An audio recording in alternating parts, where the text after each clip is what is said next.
بسم اللہ الرحمن الرحیم اللہم صلی علی سیدنا و مولانا محمد وعلی آل سیدنا و مولانا محمد وبارک وسلم وصلی علیہ۔ حاضرین محترم، ناظرین اور سامعین، دورہ تفسیر القرآن پارہ نمبر 18 رکوع نمبر 9 سورہ النور آیت نمبر 26۔ اللہ تعالیٰ کی پاک بارگاہ میں دعا ہے کہ وہ ہم سب کو قرآن حکیم کا فہم اور عمل عطا فرمائے۔ آج کی جو آیہ کریمہ ہے وہ بھی حضرت عائشہ صدیقہ رضی اللہ تعالی عنہا کی شان میں ہے۔ اس آیت میں الخبیثات للخبیثین والخبیثون للخبیثات، ترجمہ ذرا سماعت فرمائیں۔ ناپاک عورتیں ناپاک مردوں کے لیے اور ناپاک مرد ناپاک عورتوں کے لیے۔ والطیبات، اور پاک عورتیں للطیبین پاک مردوں کے لیے۔ والطیبون، اور پاک مرد للطیبات پاک عورتوں کے لیے ہیں۔ اس میں علامہ فخر الدین رازی رحمۃ اللہ تعالیٰ علیہ، علامہ آلوسی رحمۃ اللہ تعالیٰ علیہ، علامہ قاضی ثناء اللہ پانی پتی رحمۃ اللہ تعالیٰ علیہ اور علامہ ابو جعفر محمد بن تبری رحمۃ اللہ تعالیٰ علیہ بالخصوص، یہ جو آیہ کریمہ ہے یہ ام المومنین حضرت عائشہ صدیقہ رضی اللہ تعالیٰ عنہا کے متعلق ہے۔ ام المومنین رضی اللہ تعالیٰ عنہا، آپ کے متعلق یہ آیہ کریمہ کیسے ہے؟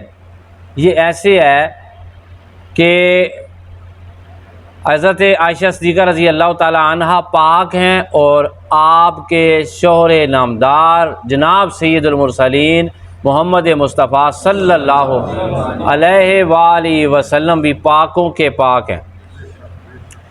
کسی جاہل نے، جہنمی نے اور کسی گستاخ نے انگلی اٹھائی اور حضرت رسالت مآب صلی اللہ علیہ وسلم کو ایک ایسا جملہ کہا حضرت عائشہ صدیقہ رضی اللہ تعالی عنہا کی طرف منسوب کر کے، جب کہ ان پر الزام لگ چکا تھا کہ استغفر اللہ نقل کفر کفر نہ باشد۔ میں اشارتاً بیان کر دیتا ہوں کہ جیسی عائشہ ایسے ہی ان کے شوہر۔ اللہ پاک نے پھر یہ آیہ کریمہ نازل فرمایا کہ وہ جو سرغنہ ہے، وہ جو منافقین کا سردار ہے، جسے کیا کہتے ہیں عبداللہ بن ابی، وہ بھی خبیث ہے اور اس کی زوجہ بھی خبیثہ ہے، اور جو خبیث لوگ ہیں ان کو اللہ تعالیٰ خبیث عورتیں عطا فرمائے گا۔ جو خبیث عورتیں ہیں ان کے مرد خبیث ہوں گے، جہاں تک مراد ہے میرے پیارے محمد مصطفیٰ کی صلی اللہ علیہ وسلم، وہ ایسے پاک ہیں کہ ان کا نام لے کے لوگ پاک ہوتے ہیں، وہ پاک کرنے والے ہیں، وہ بھی پاک ہیں اور محمد کے گھرانے والے بھی پاک ہیں۔ کہا کہ وَالطَّيِّبَاتُ لِلطَّيِّبِينَ وَالطَّيِّبُونَ لِلطَّيِّبَاتِ، پاک عورتیں پاک مردوں کے لیے اور پاک مرد پاک عورتوں کے لیے۔ تسلسل کے ساتھ ہم سبق پڑھ رہے ہیں تو پورے کا پورا دین ادب کا جو ہے متقاضی ہے اور ہم ادب کرنے والے ہیں۔ مصنف ابن ابی شیبہ رحمۃ اللہ تعالیٰ علیہ، علامہ آلوسی رحمۃ اللہ تعالیٰ علیہ، جیسے انہوں نے حضرت ابن ابی شیبہ کے حوالے سے لکھا ہے، حضرت عائشہ صدیقہ رضی اللہ تعالی عنہا اپنی 10 خوبیاں بیان کر رہی ہیں۔ کیا بیان کر رہی ہیں؟ اپنی 10 خوبیاں بیان کر رہی ہیں۔ اچھا جی، آیت کا دوسرا حصہ ذرا سن لیں، پھر آپ کو ان خوبیوں میں سے جو آخری 2 خوبیاں یہ آپ کو سمجھ تب آئیں گی۔ قرآن مجید کی اس آیت میں آخر میں اللہ تعالیٰ ارشاد فرماتے ہیں، اولئک، یہی وہ لوگ ہیں، مبرؤون، جو کہ مبرہ ہیں، بری ہیں، مما یقولون، ان سے جو وہ لگاتے ہیں، یعنی جو وہ کہتے ہیں نا، الزام لگاتے ہیں، منفی باتیں کرتے ہیں آقا علیہ الصلوۃ والسلام کی طرف اور آپ کی زوجہ محترمہ کی طرف، غیر ادب الفاظ استعمال کرتے ہیں۔ اللہ پاک فرماتے ہیں لہم مغفرۃ، ان کے لیے بخشش ہے۔ ان کے لیے کیا ہے؟ بخشش کا معنی ہے ان کے لیے انعامات ہیں دنیا اور آخرت میں۔ ورزق، اور اللہ تعالیٰ انہیں عطا فرمائے گا کریم عزت والی روزی، عزت والے انعامات عطا فرمائے گا دنیا میں بھی اور آخرت میں۔ باماورہ ترجمہ بھی سماعت فرما لیں۔ ناپاک عورتیں ناپاک مردوں کے لیے اور ناپاک مرد ناپاک عورتوں کے لیے، اور پاک دامن عورتیں پاک دامن مردوں کے لیے اور پاک دامن مرد پاک دامن عورتوں کے لیے۔ یہ ہیں وہ جو مبرہ ہیں ان تمام تہمتوں سے جو وہ ناپاک لوگ لگاتے ہیں، یعنی کہ تمام تہمتوں سے بری ہیں۔ اللہ فرماتا ہے میں اعلان کر رہا ہوں کہ بری ہیں، ان کے لیے اللہ کی بخشش ہے اور عزت والی روزی ہے۔ جزاک اللہ۔ تو آقا علیہ الصلوۃ والسلام کے پاس حضرت جبرائیل امی آئے۔ عائشہ رضی اللہ تعالی عنہا کی ان کے پاس تصویر تھی، یعنی یہ وہ خاتون ہے جن کی اللہ تعالیٰ آپ کے ساتھ، جن کا اللہ تعالیٰ آپ کے ساتھ نکاح فرمائے گا۔ یعنی تصویر ایسی نہیں تھی جیسے ادھر بنتی ہے، ویسے آپ کو پتہ ہے کہ اللہ تعالیٰ قادر مطلق ہے، اس نے جس طرح بھی چاہا جبرائیل امی کے پاس ان کو دکھایا کہ یہ وہ خاتون ہے، یہ وہ زوجہ ہیں جو آپ کے نکاح میں آئیں گی۔ تو اس کے بارے میں جو پہلی صفت اور پہلی خوبی اپنی بیان کرتی ہیں، کہتی ہیں کہ اول فرشتہ میری تصویر کے ساتھ آپ صلی اللہ علیہ وسلم کے پاس آیا انشاءاللہ۔ دوسری خوبی بیان کریں، دوسری حضور اکرم صلی اللہ علیہ وسلم نے مجھ سے عقد فرمایا۔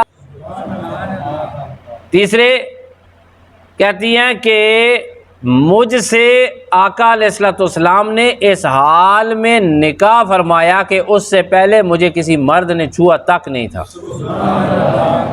چوتھی خوبی آپ فرماتی ہیں کہ میں اور میرے پیارے جو شوہر ہیں نبی پاک صلی اللہ علیہ وسلم ایک ہی لحاف میں ہوتے تھے، ایک ہی جگہ ہوتے تھے، تو اس حالت میں حضور پہ وحی نازل ہوتی تھی۔ یہ والی حالت اللہ کسی کو نصیب نہیں کی۔ میں اس فضیلت کی حامل ہوں کہ میں حضور کے ساتھ ہوتی تھی، حضور کے اوپر وحی نازل ہوتی تھی۔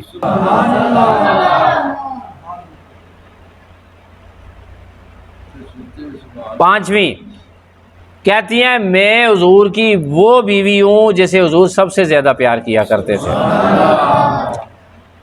اس کے بعد کہتی ہیں کہ میری شان میں اللہ نے قرآن میں 18 آیات نازل فرمائے۔ 7ویں نمبر پہ ارشاد فرماتی ہیں وَرَأَيْتُ جِبْرِيلَ علیہ السلام وَلَمْ يَرَهُ أَحَدٌ مِّنَ النِّسَائِهِ غَيْرِي آہا، میں نے جبرائیل کو اپنی آنکھوں سے دیکھا اور میرے سوا کسی زوجہ کو یہ توفیق نہیں ملی، یہ شرف کسی اور کے حصے میں نہیں آیا۔ رب نے مجھے یہ شرف عطا کیا کہ میں نے اپنی آنکھوں سے حضور کے سامنے جبرائیل کو بیٹھے ہوئے دیکھا۔ 8ویں نمبر پہ کہتی ہیں کہ وَقُبِضَ فِي بَيْتِي لَمْ یلی احد غیر الملک وانا، آقا علیہ الصلوۃ والسلام کی روح مبارک قبض ہوئی میرے گھر میں، ہم 3 تھے، حضور تھے، میں تھی اور حضرت اسرائیل علیہ السلام تھے۔ یہ بھی شرف مجھے ہی ملا ہے کہ میرے سامنے میرے پیارے شوہر نامدار جناب رسالت امام صلی اللہ علیہ وسلم کی روح قبض ہوئی میری گود میں اور میرے گھر میں۔ 9ویں خوبی کیا کہتی ہیں کہ میری شان میں آسمان سے برات آئی اور میں پاک تھی، اللہ پاک نے میری پاکی کا اعلان قرآن میں فرمایا۔ 10ویں نمبر پہ جو آپ کی خوبی آپ بیان کر رہی ہیں وہ یہ بیان کر رہی ہیں، وہ کون سی خوبی ہے جی؟ اللہ پاک ارشاد فرماتا ہے اولئک مبرؤون مما یقولون، اور یہ بری الذمہ ہیں ان تمام تہمتوں سے جو وہ ناپاک لوگ لگاتے ہیں۔ لہم مغفرۃ ورزق کریم، ان کے لیے بخشش اور روزی اور عزت والی ہے۔ آپ فرماتی ہیں وَلَقَدْ وُعِدتُّ مَغْفِرَةً وَأَجْرًا عَظِيمًا، مجھے مغفرت اور اجر عظیم کا وعدہ عطا ہوا ہے۔ اب یہ دیکھیں، یہ جو حضرت عائشہ صدیقہ رضی اللہ تعالی عنہا کی خوبیاں ہیں، یہ قرآن میں بھی بیان ہو گئی ہیں اور قرآن کی تفسیر میں خود زبان عائشہ سے حدیث کی کتابوں میں بھی آپ پڑھ سکتے ہیں۔ آج کے درس میں میرا بھائی، میرا بیٹا، میرا بزرگ، ہم کیا سیکھ سکتے ہیں؟ دیکھیں فتنوں کا دور ہے، ہم سب جناب آقا علیہ الصلوۃ والسلام کی تمام آل کے عاشق ہیں۔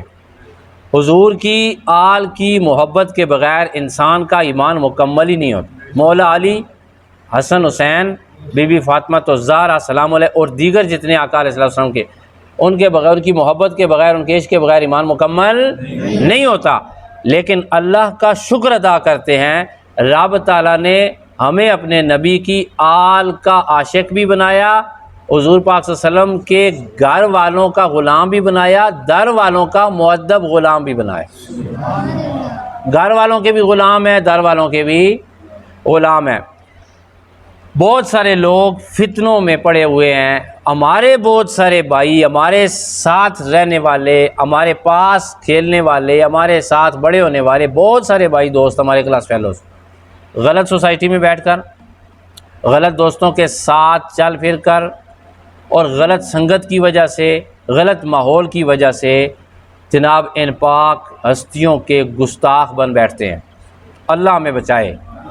یہ محرم کا ایک پیغام یہ بھی ہے کہ دین اسلام بچایا امام حسین نے، گردن دی، دین اسلام بچایا۔ نانے کا دین بچایا کہ نہیں بچایا؟ اس نانے کے دین میں ادب بھی ہے۔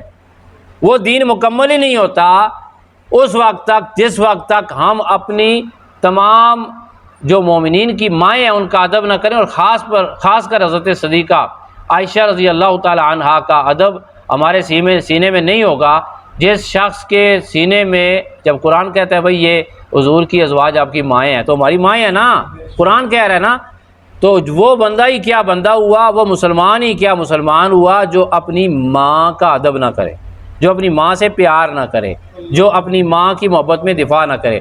بس مکتی گل مکا دے، وہاں آپ نے کسی کے ساتھ لڑائی نہیں کرنی، آپ نے خود کسی کے ساتھ بحث نہیں کرنی، آپ نے دیکھنا ہے کوئی بندہ بد عقیدہ ہے، کوئی گستاخ ہے، کوئی غلط شیئرنگ کرتا ہے، آپ نے اس سے نشست و برخاست ختم کر دینا، دعا سلام جاری رکھیں، اس کے پاس مت بیٹھیں، وہ آپ کا ایمان کا دشمن ہے، وہ آپ کے عقیدے کا دشمن ہے، وہ آپ کو بے ادب بنائے گا، وہ آپ کو یہاں سے جناب شروع کرائے گا اور کہاں کہاں تک پہنچائے گا، اور آپ کی سوچ ہے تو یہ نہ ہو کہ دنیا بھی خراب ہو جائے اور آخرت بھی خراب ہو جائے۔ اللہ تعالی ہم سب کو اپنی ماؤں کا، اپنی ماں جی کا، تمام صحابہ اکرام کا اور تمام اہل بیت کا ادب اور عشق کرنے کی توفیق عطا فرمائے۔ وآخر دعوانا ان الحمد للہ رب العالمین۔